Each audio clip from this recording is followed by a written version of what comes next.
Junior NTR tremendous blockbuster కొట్టాడని చెప్పాలి. 12 రోజులకు గాను ఈ మూవీ సెన్సేషనల్ కలెక్షన్స్ రాబట్టేసింది. దగ్గర దగ్గర 500 కోట్లకు అత్యంత చేరువైంది.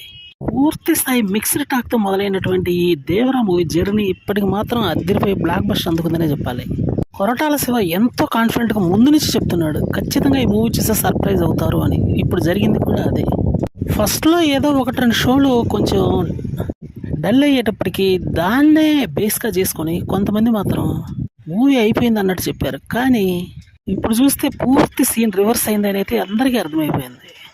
ఇటువంటి సెన్సేషనల్ బ్లాక్ బస్టర్స్ కొట్టాలంటే మాత్రం ఖచ్చితంగా జూనియర్ ఎన్టీఆర్ వల్లే అవుతుంది. అది కూడా కొరటాల శివ డైరెక్షన్లోనే అవుతుందని చెప్పాలి. ఇండస్ట్రీలో ఇది ఒక తిరుగులేని బ్లాక్ బస్టర్గా మిగిలిందని చెప్పడంలో డౌట్ లేదు. జనరల్గా ఫస్ట్ నుండి సూపర్ హిట్ టాక్ వస్తే కలెక్షన్స్ అద్దరిపోయే రేంజ్లో వస్తాయి. కానీ నెగిటివ్ మిక్స్డ్ టాక్ వచ్చి కూడా సూపర్ కలెక్షన్స్ రాబట్టిందంటే మూవీలో ఎంత సత్తా ఉందో మనకు అర్థమవుతుంది. వాస్తవం చెప్పాలంటే ఈ మూవీ మీద మొదటి నుండి కూడా పాజిటివ్ బజ్జీ ఉంది. దీనికి తగ్గ విధంగానే మూవీ అద్దరిపోయే కలెక్షన్స్ రాబడుతుంది.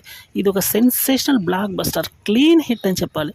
ప్రతి బయ్యర్కి ప్రతి డిస్ట్రిబ్యూటర్కి లాభాలు ఇచ్చిందనే చెప్పాలి. అంత అదిరిపోయే కంటెంట్ ఉంది కాబట్టి మూవీ బ్లాక్ బస్టర్ అయింది.